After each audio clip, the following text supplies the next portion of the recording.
dugaan penyimpangan di pembiayaan Formula 3 oleh sebuah perusahaan BUMD di Pemprov DKI, Maki menyambut dengan gembira dan memberikan apresiasi kepada KPK yang sudah melakukan respon yang cukup cepat terhadap hal-hal yang oleh masyarakat dipahami sebagai sebuah pemborosan. Formula E sendiri nyata-nyata sudah menghabiskan dana 560 miliar. Ini uang APBD Provinsi DKI Jakarta.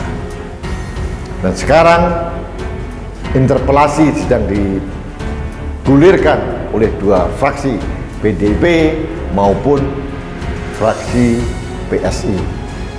Namun dalam kenyataannya secara menyedihkan ini tidak mendapatkan dukungan.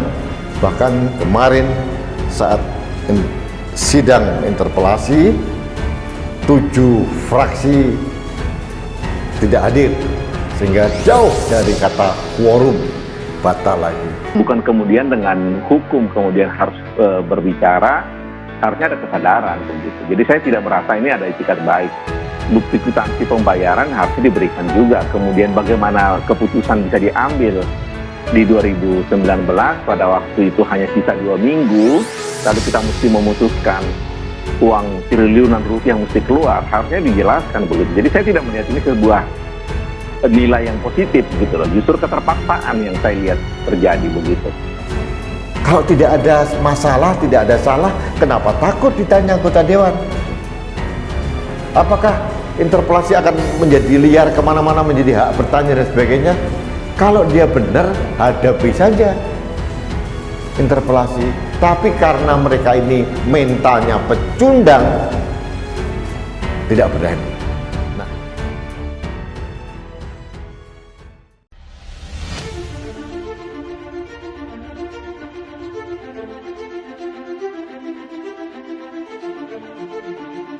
Fraksi penggulir di DPRD minta Gubernur Anies terbuka terkait anggaran Formula E. PDIP dan Partai Solidaritas Indonesia merupakan 2 fraksi pengusung hak interpelasi Formula E di DPRD DKI Jakarta yang menyebutkan masih terus berlanjut. Hak bertanya kepada Gubernur Anies Baswedan pun saat ini hanya sebatas tertunda. Dalam paripurna, kita terus interpelasi. Interpelasi kan nggak pernah mati. Ini kan masih dipending. Kita menunggu juga terang anggota fraksi PDIP DPRD DKI Jakarta, Imam Mahdia, Selasa 23 November.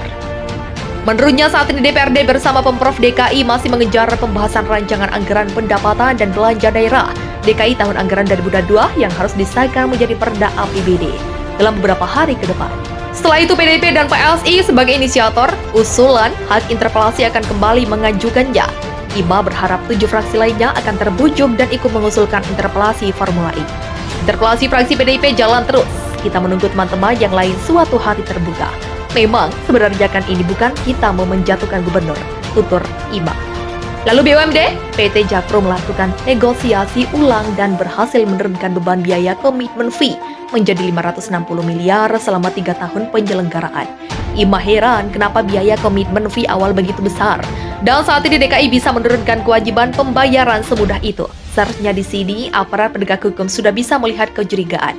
Kok bisa yang tadinya 2,4 triliun bisa turun 560 miliar? Kalau kita lihat di negara lain tidak ada yang bayar komitmen fee setinggi di DKI Jakarta. Seharusnya bisa ada penemuan-penemuan kenapa bisa tinggi, cecar Ima. Kita cuma mau bertanya kok. Yang kita ingin tanyakan ini hal-hal yang memang seharusnya gubernur bisa jawab. Tak kala ini memang penting, berdampak ke masyarakat. Kan kita juga bisa bantu, begitulah lanjutnya. Sementara itu anggota fraksi PSI DPRD DKI Jakarta mengatakan akan ada penjadwalan ulang dari Badan Musyawarah untuk kembali melaksanakan rapat paripurna interpelasi yang sempat tertunda.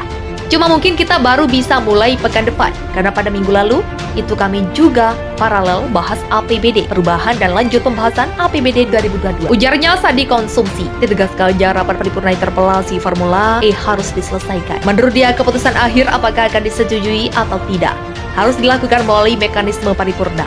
Ambil keputusannya di sana, fraksi-fraksi yang ingin menolak, ya silakan tolak di sana agar kita bisa fokus untuk hal-hal lainnya gitu. Begitulah tegasnya. Seperti diketahui, fraksi PDI Perjuangan dan PSI DPRD DKI Jakarta mengajukan hak interpelasi terhadap Gubernur Anies Baswedan terkait ajang balap Formula E pada 26 Agustus lalu. Ada sebanyak 33 anggota DPRD DKI dari 2 fraksi itu yang menandatangani usulan interpelasi terhadap Anies. Para pengusung menjelaskan ada 5 alasan dan pertimbangan dalam mengajukan hak interpelasi ini. Pertama, temuan LHP BKP tahun 2020 yang menyebut pengelolaan dan penyelenggaraan kegiatan Formula E tahun anggaran 2019 kurang memadai.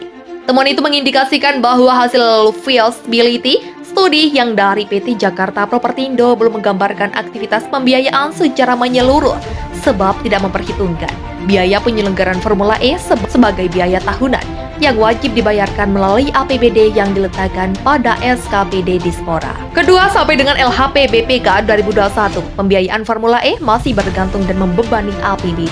Tidak terlihat upaya lain dari PT Jakarta Propertindo untuk mencari sumber pendanaan lainnya guna mengurangi ketergantungan pembiayaan dari APBD. Ketiga, APBD DKI Jakarta sekarang sedang terpuruk akibat pandemi COVID-19. Dikhawatirkan apabila Formula E tetap digelar pada 2022, alokasi dana untuk program prioritas lainnya bakal terganggu. Keempat, gelaran Formula E akan mengakibatkan kerugian 106 miliar. Hal itu dihitung berdasarkan analisis data BPK dan memasukkan komitmen fee sebagai komponen biaya. Kelima, seharusnya pemerintah Provinsi DKI Jakarta fokus melakukan penanggulangan dampak pandemi COVID-19. Namun pengajuan interpelasi terhadap Anies kandas. Sebab dalam rapat paripurna DPRD DKI Jakarta yang membahas terkait hal itu tidak bisa memenuhi jumlah minimum anggota hadir. Selain anggota DPRD fraksi PDIP dan PSI, tidak ada satupun anggota dari fraksi-fraksi lain yang hadir dalam paripurna yang digelar pada 28 September lalu.